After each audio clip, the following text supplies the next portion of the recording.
HBI, tiklo sa buy-bust operation sa bayan ng Isulan.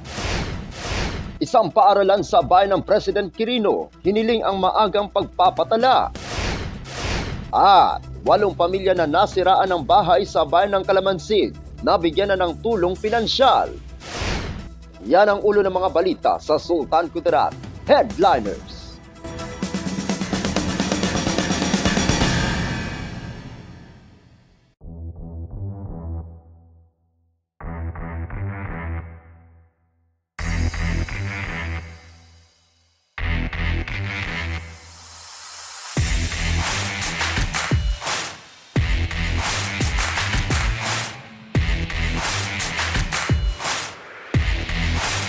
Mundo may magbago, patuloy pa rin ang pag-unlad ng ating radyo. Isang siglo na ang lumipas, ngunit nananatiling radyo ang pinakamalakas na boses ng Pilipino. Hatid nito'y di lang musika at ritmo, pati na rin kaalamang huhubog sa ating pagkatao. Impormasyon at balitang angkop di lang sa mga matatanda, abot na rin pati mga bata. Oras ay mahalaga, kaya lagi tayong dapat kumonekta. Buksan ang isipan sa makabagong radyo para sa makabagong Madlat MCO. Kaalamay ipapalaganap sa bawat isa, alinmang henerasyon at panahon. Ito ang Sokelco Radio Kidlat 88.1 FM. Bagong istasyon ng bagong henerasyon. Hatid ay serbisyo anumang uri ng panahon. Makakasama ninyong tatayo sa anumang hamon. Hatid namin saya't pag-asa. Dahil sa Radyo Kidlat, MCO, bida ka. MCO, bida ka! MCO, bida ka! MCO, bida ka! MCO, bida ka! MCO, bida ka! MCO, bida ka! MCO, bida ka! MCO Bida Ka! MCO, bida ka! MCO Bida Ka!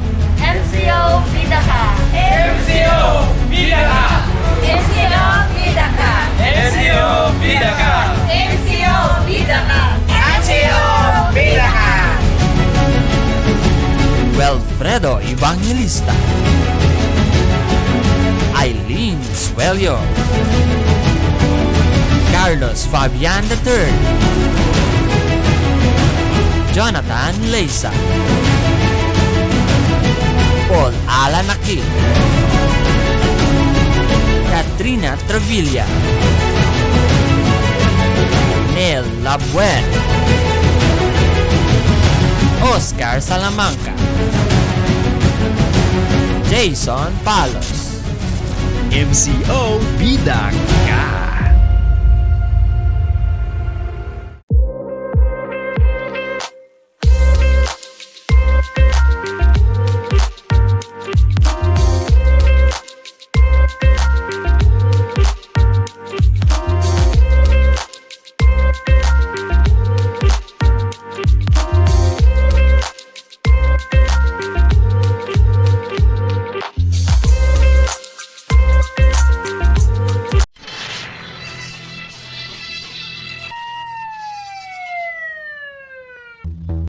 Magandang araw, lalawigan ang Sultan Kudarat. Narito na ang mga pangunahing balita sa Sultan Kudarat Headliners ngayong Hulyo 17, taon 2024. HBI, tiklo sa buy-bust operation sa bayan ng Isulan. Narito ang ulat. Tiklo sa ikinasang buy-bust operation ng mga otoridad ang isang high-value individual sa Purok 7, Barangay Tansuli, bayan ng Isulan, lalawigan ng Sultan Kudarat. Nito lang 14 ng Hulyo, taong kasalukuyan. Kinilala ni Police Lieutenant Colonel Julius R. Malcontento, hepe ng Isulan Municipal Police Station, ang suspect na si alias Mar, 29 na taong gulang, binata at naninirahan sa South Sipaka, bayan ng Bagong Bayan, lalawigan ng Sultan Kudarat. Ayon kay Police Lieutenant Colonel Malcontento, bandang ika-4:30 ng hapon nang maaresto ang suspect ng mga tauhan ng SKPDU na sila ang lead unit, Isulan Municipal Police Station at 1st SKPMFC, matapos makabili ng hinihinalang shabu sa nagpanggap na pusher buyer kapalit ng bypass money. Kumpiskado mula sa sospek ang kabuuang 4 na piraso ng plastic sachet ng hinihinalang shabu na may 7 gramo na nagkakahalaga ng 47,600 piso at 1,000 pisong bill bilang bypass money. Nahaharap ang sospek sa kasong paglabag sa Republic Act No. 9165 o Comprehensive Dangerous Drugs Act of 2002. Patuloy ang operasyon ng pulisya at pakikipagtulungan sa komunidad upang mahuli at matigil ang talamak na bentahan ng iligal na droga at iba pang uri ng kriminalidad. Ako ang inyong kaibigang Apolinario Freddy Valencia para sa Sultan Kudarat. Headliners. Isang paaralan sa bayan ng President Quirino, hiniling ang maagang pagpapatala. Narito ang ulat.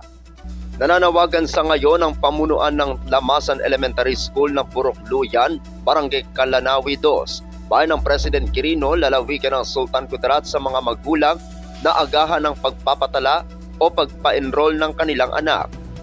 Ayon pa sa tagapagsalita ng Lamasan Elementary School, nagsimula na silang matala ng bumabatay sa 2024 Title Amendment to DepEd Order No. 022, Series of 2023 o Implementing Guidelines on the School Calendar and Activities for the School Year 2023-2024. Nagsimula ang pagtatala noong ika-3 hanggang 29 ng Hulyo taong kasalukuyan, habang ang klase ay magsisimula sa ika-29 ng Hulyo taong kasalukuyan. Inilahad naman ng mga ito na walang dapat bayaran ang mga magulang na magpatala. Samantala, inaanyayahan naman ni Lamasan Elementary School Information Officer Chinky Barneso sa lahat ng mga magulang at stakeholders na sila ay magsasagawa ng Brigada Eskwela. Inaasahan ng mga guro na makiisa ang mga magulang at komunidad sa kanilang Brigada Eskwela tulad ng nakaugalian. Masayang ibinahagi ni Teacher Chinky Barneso na nitong nakaraang taon ay itinanghal silang kampyo sa small school category bilang isang mahusay na tagapagtaguyod ng Brigada Eskwela. Ako ang inyong kaibigang Apolinario Freddy Valencia para sa Sultan Kudarat. Headliners. Para sa uling balita, 8 pamilya na nasiraan ng bahay sa bayan ng Calamansig nabigyan na ng tulong pinansyal. Narito ang ulat. 8 pamilya mula sa bayan ng Calamansig, lalawigan ng Sultan Kudarat ang personal na tumanggap ng tulong pinansyal mula sa tanggapan ng Sultan Kudarat Provincial Government nitong linggo. Personal na iniabot ni Provincial Disaster Risk Reduction Management Officer Lovely Joy Haligado bilang kinatawan ni Governor Dato Pax alias Mangudadato at ng kinatawan ng lokal na pamahalaan ng Calamansig ang pinansyal na tulong. Kabilang sa mga nakatanggap ang 5 pamilya mula sa Barangay Cadiz at 3 pamilya din mula sa Barangay Santa Clara. Ang 8 pamilya ay labis na apektado ng pagragasa ng tubig baha nitong nagdaang linggo matapos masira ang kanilang mga bahay. Maliban sa pinansyal na tulong, ay nakatanggap din ang mga ito ng food packs katulad ng bigas, kape, gatas, delata, noodles at hygiene kits. Matatandaan na umabot sa higit 700 pamilya ang naapektuhan ng pagbaha sa nagmula sa Barangay Santa Clara, Cadiz, Pag-asa at Limulan. Habang nasa 8 pagguho ng lupa din ang naitala. Ang pagragasa ng tubig at pagguho ng lupa ay bunsod ng walang humpay na pag-ulan. Ako ang inyong kaibigang Apolinario Freddy Valencia para sa Sultan Kudarat. Headliners.